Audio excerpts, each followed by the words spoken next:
Hey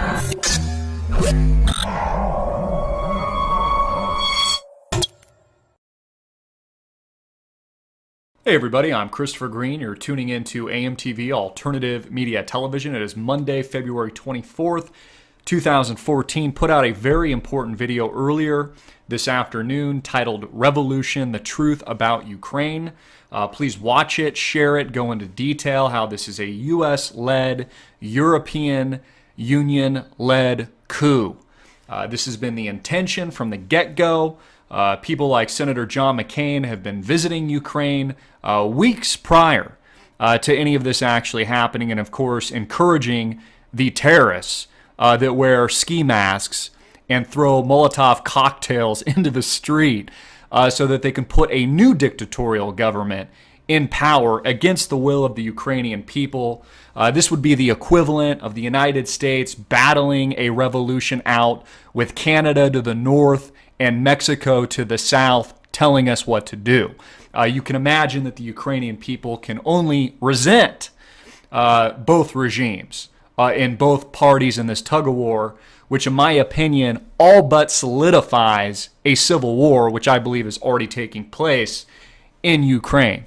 Not to mention the military strategic checkpoint that is Crimea, that is the Black Sea Fleet, where Russia stations good portions of its navy, warships, airplanes, and part of their military.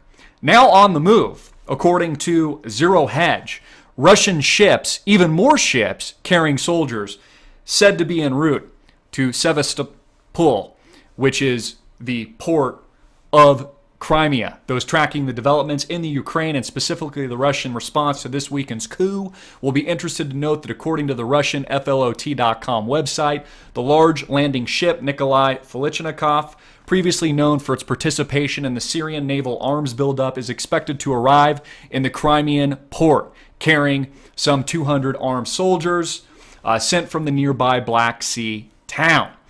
This breaking on Zero Hedge, adding even more naval power to the ships already stationed in Crimea by Russia. Again, this is a strategic military checkpoint, reminiscent of what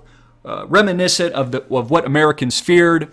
Many of you probably remember Cold War fears, a new war brewing between Russia, the Soviet Union, Vladimir Putin, and the United States engaged in this information propaganda war.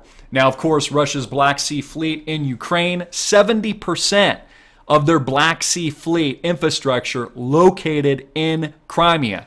I also talked about in the previous video about the natural gas exports that run through Russia, 25%, 80% of which is exported to European Union countries throughout the European bloc. Another reason why there is so much keen Western-backed interest in this area, in the Ukraine specifically, and it is why we are engaged in a propaganda war. In addition to that, Russia fires first retaliatory action may limit Ukraine food imports some 25%, citing a limit increased risk on food imports from Ukraine given fears of loose safety control. So they're going after food in retaliation. Susan Rice mentioned earlier that it would be a mistake, representing the United States, said it would be a mistake if Russia and Vladimir Putin's government were to intervene in Ukraine, really just respond to an American-led attack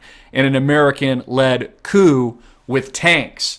A Russian general who was interviewed earlier in the month, February 5th, had really some important things to say that I think were much overlooked by the mainstream media. He says, apparently they, officials of the European Union and U.S. Secretary of State John Kerry, have dedicated themselves and continue to do so to deeply and thoroughly studying the doctrine of Dr. Goebbels. They present everything backwards from reality. It is one of the formulas which Nazi propaganda employed most successfully. They accuse the party that is defending itself of aggression, What is happening in Ukraine and Syria is a project of the West, a new type of war. In both places, you see a clear anti-Russian approach. And as is well known, wars today begin with psychological and information warfare operations.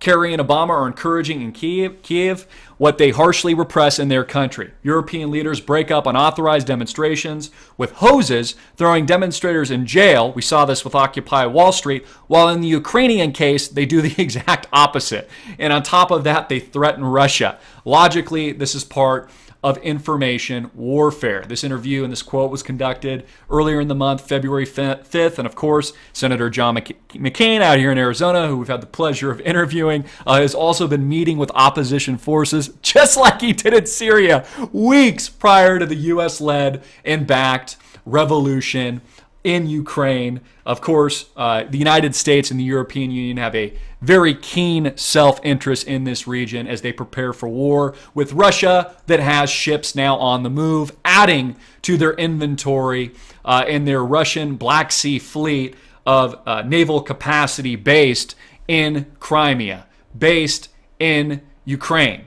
Another article, this is from a Russian newswire that I translated, says what is happening in Ukraine and Syria is a Western project, a new type of war. Again, I reported on this extensively in Syria. We are engaged in a propaganda war. This is being led by the United States. Whether or not it was the Egypt revolution and re-revolution, or it was the attempted war in Syria, or now what we're playing with, which is a very dangerous fire here in the Ukraine, courtesy of the Obama administration and the global cabal of bankers and economic interests that make up the West, that make up the European Union, the United Nations, the World Bank, etc. And this is an image, and I think it's an important image to note, just one of thousands, if not tens of thousands. This is what the United States is supporting in Ukraine.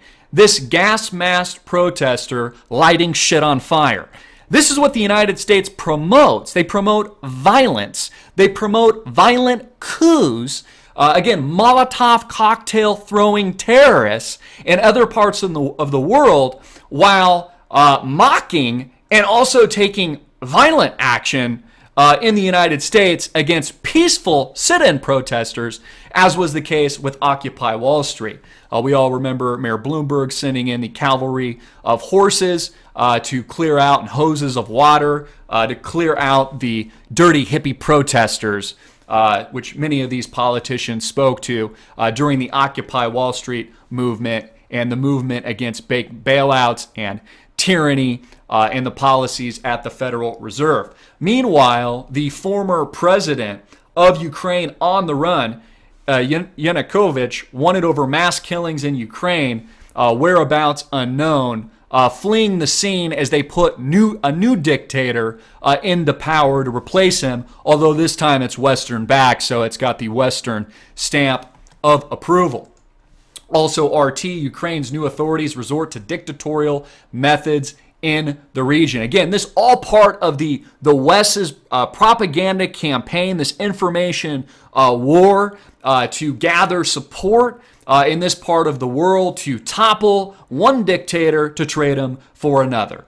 This time with U.S. interests, and this time with the intention of saddling Ukraine with massive amounts of debt to integrate them fully into the global cabal that makes up the European Union, to create this indebtedness into infinity, and of course prep for war with Russia. Russia, of course, knows that this is happening. They're sending even more naval ships to Crimea to just really stockpile. They're already 70% of their Black Sea fleet infrastructure located in Crimea, Ukraine. Russia also keeps 161 planes and helicopters in the area, airfields under the terms of its lease deal with Ukraine. This is what it's all about, folks. It's about war. We're engaged not just in an information war, but a soon-to-be physical war, a civil war where Russia supporters and the pro-Russian East fighting the injected,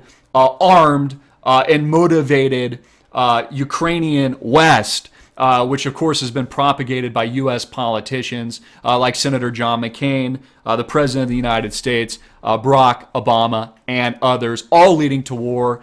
I can't help but think we should stay completely out of this, that Americans are entirely upset and against another aggressive intervention in an independent sovereign nation that we have no business interfering with. But of course, this is the agenda of the global banking cartel and the oligarchy that rules the world and rules America against American interests, the will of the people, and really not just Americans, but the will of the people around the world. Get it out, make it viral, hard-hitting and in your face. Peace.